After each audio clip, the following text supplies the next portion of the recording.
assunto agora é ciência. Em Taquara, no Vale do Paranhana, um pesquisador passa as madrugadas de olho no céu. É o doutor em engenharia e professor universitário Carlos Jung, que monitora fenômenos como meteoros, satélites e objetos não identificados. Para isso, ele criou o Observatório Espacial Heller e Jung. Em entrevista aqui no Redação, ele vai contar para a gente um pouco mais dessa experiência. Professor Carlos, qual é a missão do observatório que você fundou e como é que ele surgiu, né, com recursos próprios, inclusive? Boa noite. Boa noite, um abraço a todos os telespectadores da TVE. Para mim é sempre uma honra poder participar do programa. Na verdade, o observatório tem duas grandes missões. A primeira é fundamentada na ideia de se trazer crianças de escolas aqui no observatório para, através da astronomia, através do conhecimento um pouco mais sobre tecnologia, estimularem essas crianças a estudarem as ciências básicas, né? Que seria química, física, biologia, cálculo, né? Então a gente tem trazido escolas aqui justamente com essa finalidade. A segunda proposta é realmente estudar mais aprofundadamente a questão dos meteoros, gerar dados científicos, informações e deixar essas informações, inclusive, de livre acesso a todos os colegas, né, pesquisadores e as pessoas também da comunidade.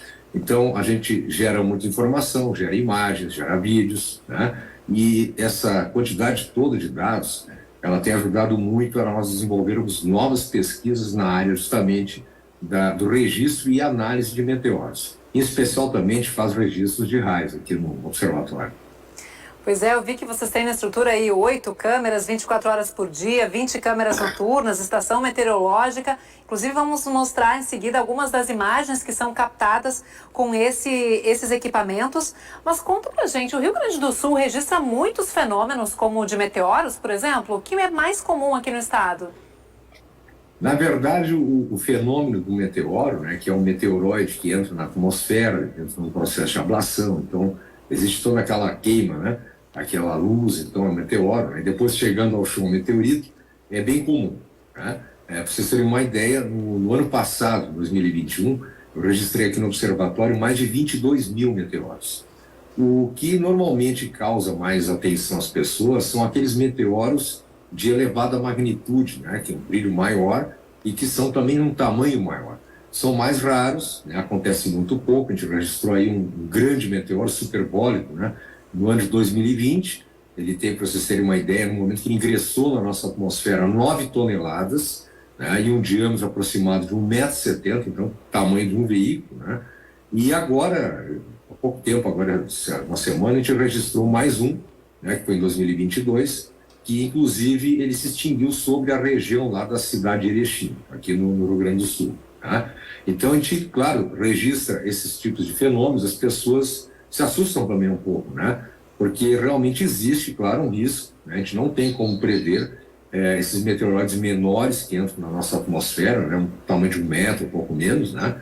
A gente não tem ainda nenhum tipo de sistema para prever essa entrada, avisar as pessoas que pode cair num grande centro, inclusive, né? E durante as 24 horas do dia, né? Os meteoros entram na nossa atmosfera durante as 24 horas do dia, não é só à noite. À noite que a gente consegue fazer um registro, né? Por causa que o nosso sistema todo é baseado em câmeras, né? Mesmo comentário, a gente tem atualmente funcionando para registro de meteoros, são 22 câmeras, e a gente tem mais 10 câmeras que registram também os 360 graus, mais o zenite, né? Como se todo mundo olhasse para cima, 24 horas a questão do tempo, né? As pessoas gostam muito de olhar o pôr do sol, o nascer do sol, tempestades, né? Raios. Então a gente também tem um sistema adequado para isso. Fora isso, a gente tem também um radiotelescópio solar para medir a radiação solar. A gente tem também um outro tipo de sensor para medir a qualidade do ar, né? Partículas de suspensão. A gente tem então alguns atrativos, vamos dizer assim, né? Científicos que chamam bastante atenção, principalmente das crianças e também, claro, dos colegas. Nosso observatório também está aberto a qualquer colega que venha de qualquer parte do mundo e deseja fazer algum estudo, usar essa área, os equipamentos, né? Aqui no Rio Grande do Sul, especificamente em Taquara. É bom frisar que o observatório não visa lucro, ou seja, ele é totalmente gratuito e aberto à comunidade. A gente não tem nenhum tipo de taxa, enfim, né? É uma proposta, vamos dizer assim, de melhoria, né? que a gente diz, né, aperfeiçoamento da nossa espécie. Ou seja, nós investimos no ser humano, em especial desde o início das crianças, que é o ponto fundamental. Para mim, deve-se iniciar todo um processo de trabalho científico justamente com as crianças lá no ensino fundamental. Inclusive, vocês recebem algumas escolas que fazem visitas, vocês apresentam telescópio, mostram um pouquinho do trabalho realizado aí? Exatamente. Essa é a proposta. Inclusive, as crianças gostam muito, né, de olhar no telescópio.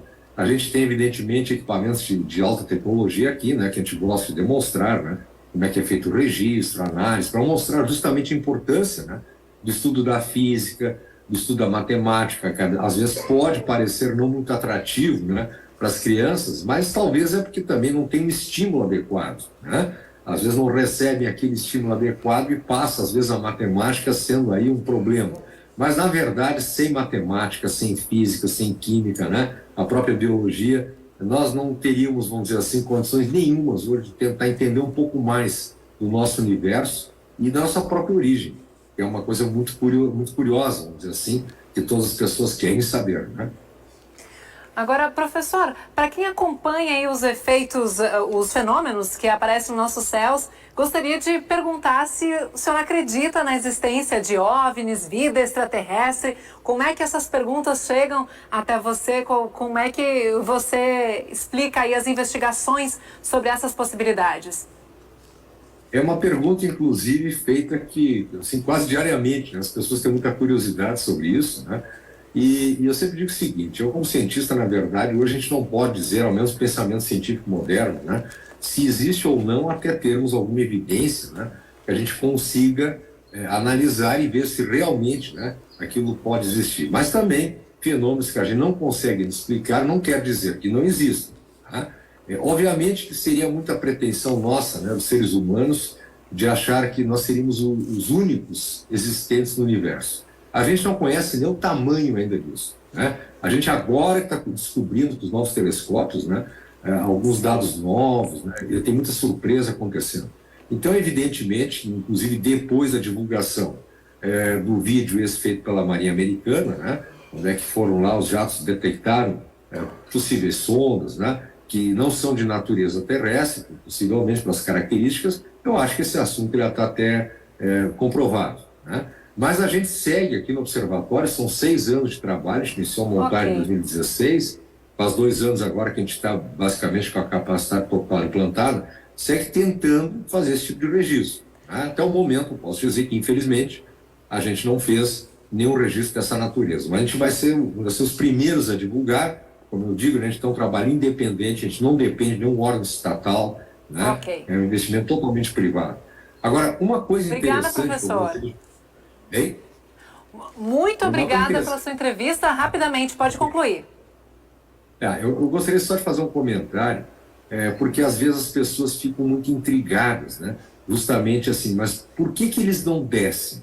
Se existem, então, por que eles não se apresentam? Né? Eu diria o seguinte, até como professor, se são seres mais inteligentes, eles têm obrigação de não fazer contato com nós. Eles não devem interferir na nossa evolução. A gente tem que evoluir, talvez alguns milhares de anos, para conseguirmos desenvolver, né, e chegarmos, quem sabe, no estágio que eles estão. Então, é uma obrigação deles em não interferirem na nossa evolução. Certo? Agradeço a todos, então foi um prazer em conversar com vocês. Interessante essa sua interpretação. Muito obrigada pela participação aqui no Redação TVE, um apaixonado aí pela observação do espaço. Obrigada e sucesso com essa iniciativa. Feliz por tê-lo conhecido virtualmente. Foi um prazer. Obrigada.